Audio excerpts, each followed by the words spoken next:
Nalapat, perhaps, sir, you can recall when All India Radio, started this campaign in 65 and even in 71, when they were trying to debunk all the false propaganda that Pakistan uses to try and preempt the results of any attack against them. And that's exactly what they're doing today as well. And that's exactly why Pakistan has become so predictable.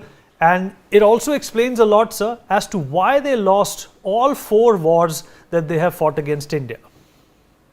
Well, look, Vineet, nothing that is said in the media in Pakistan is worth even looking at. The fact is that one has to go by the actual actions of Pakistan, not the fake narrative created by the media. And now Pakistan is posing as a land of peace. It is not peace, but piece by piece. It is disintegrating into pieces because of its own internal issues regarding the stifling control of the military. And, they're talking of proof.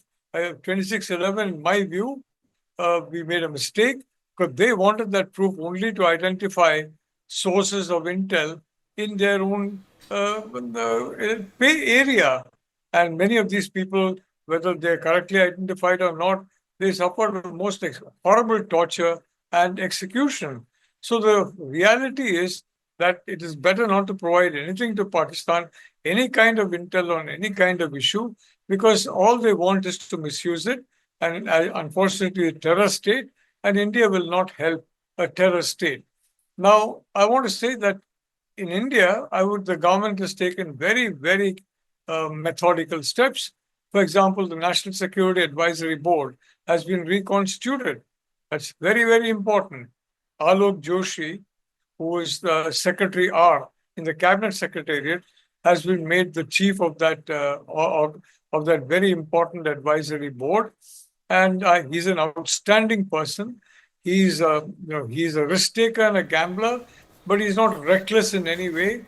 He's very methodical, very careful, and he plans everything through A to Z. There's a plan B, there's a plan C, and there are further plans down the line where Alok Joshi is concerned. We have then 3 people from the military. Obviously, the military is going to be very significant in the security matrix of India. And then we have 2 people from the police service, IPS.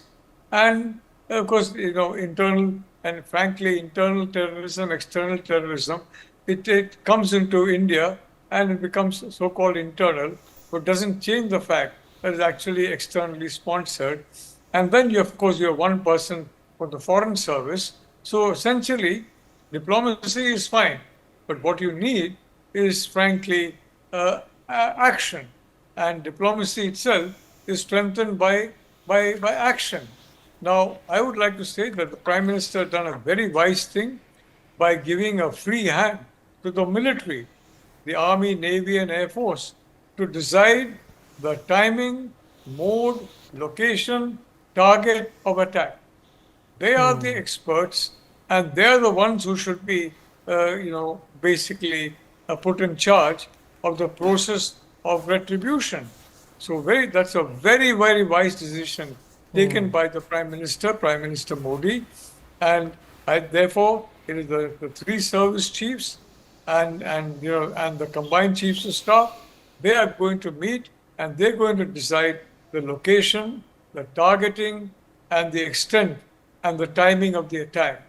And I think, Vineet, overall, it's a great strategy, and I would applaud the government of India for having this kind of a strategy, reconstituting the NSAB in this very, very, if I may say so, carefully calibrated manner, and if I may say so, leaving it to the military to decide what they're going to do, when they're going to do it, and how they're going to do it. Thank you, Vineet. Right.